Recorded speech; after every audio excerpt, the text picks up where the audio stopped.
Keraguan kebangkitan Yesus di hari ketiga. Yesus telah mengingatkan bahwa setelah Ia naik ke sorga, tidak akan lagi dapat melihatnya, sampai Yesus turun kembali pada akhir zaman.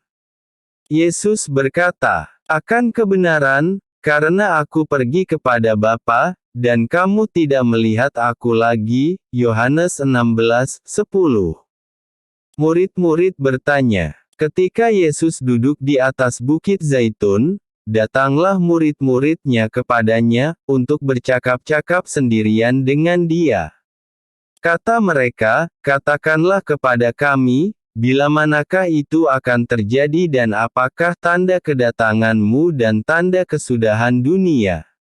Matius 24:3. Yesus berkata, "Dan mereka tidak tahu akan sesuatu, sebelum air bah itu datang dan melenyapkan mereka semua, demikian pula lah halnya kelak pada kedatangan Anak Manusia." Matius 24:39.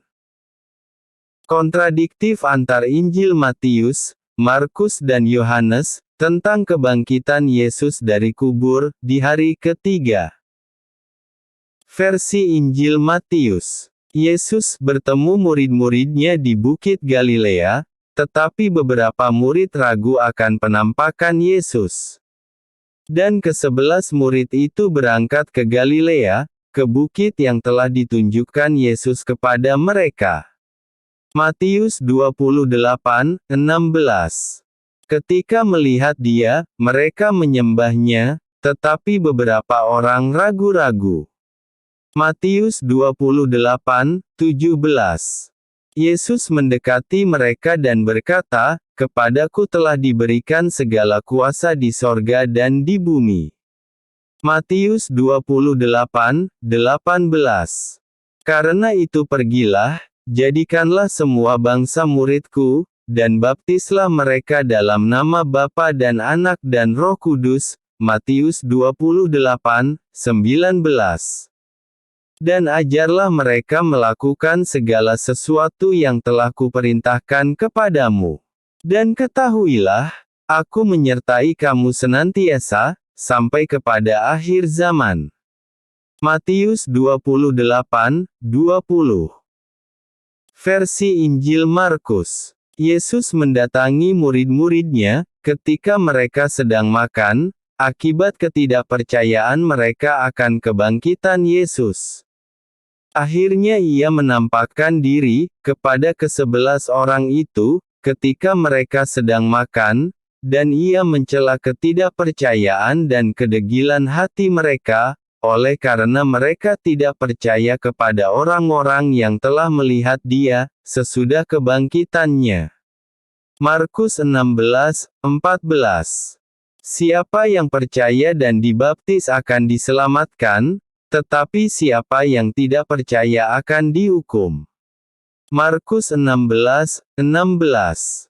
Tanda-tanda ini akan menyertai orang-orang yang percaya, mereka akan mengusir setan-setan demi namaku, mereka akan berbicara dalam bahasa-bahasa yang baru bagi mereka. Markus 16:17. Mereka akan memegang ular, dan sekalipun mereka minum racun maut, mereka tidak akan mendapat celaka, mereka akan meletakkan tangannya atas orang sakit, dan orang itu akan sembuh. Markus 16:18. Versi Injil Yohanes. Yesus menemui murid-muridnya pada suatu tempat, dengan pintu-pintu terkunci, karena takut dengan orang-orang Yahudi.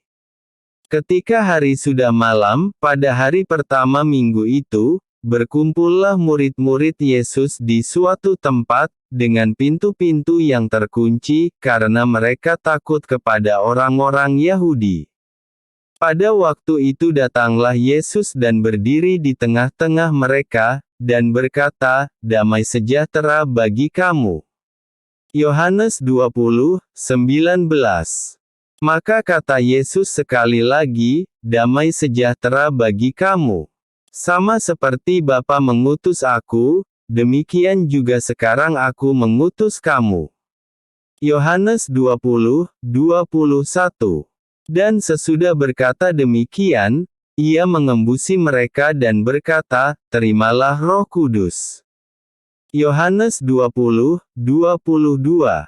Jikalau kamu mengampuni dosa orang, dosanya diampuni, dan jikalau kamu menyatakan dosa orang tetap ada, dosanya tetap ada. Yohanes 20:23.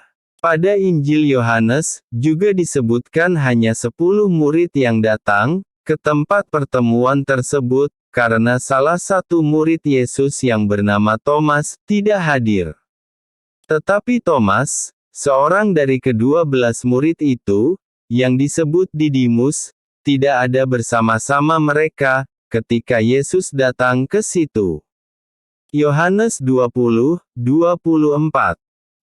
Kesimpulan dari ketiga Injil di atas, seperti tempat pertemuan antara Yesus dan murid-muridnya, dan lain-lain, menjadikan keraguan atas kebenaran kebangkitan Yesus di hari ketiga.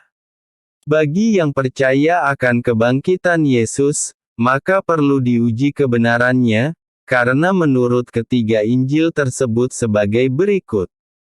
Pada Injil Matius disebutkan, bahwa Yesus merintahkan, agar menjadikan semua bangsa menjadi murid-muridnya, serta dibaptis.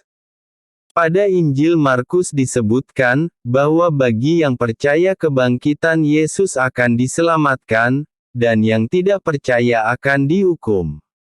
Dan bagi mereka yang percaya diberi kelebihan dapat mengusir setan, juga dapat memegang ular berbisa, bahkan meminum racun maut, mereka tidak celaka, dan dapat menyembuhkan orang sakit. Pada Injil Yohanes menyebutkan, bahwa Yesus telah mengutus ke-10 murid-muridnya, sebagai pengampun dosa, menggantikan Yesus, karena telah diberi Roh Kudus, Roh Allah. Catatan: setelah Yesus ditangkap prajurit Romawi, disebutkan bahwa murid Yesus yang berkhianat, yaitu Yudas, mati bunuh diri, sehingga hanya tinggal 11 orang.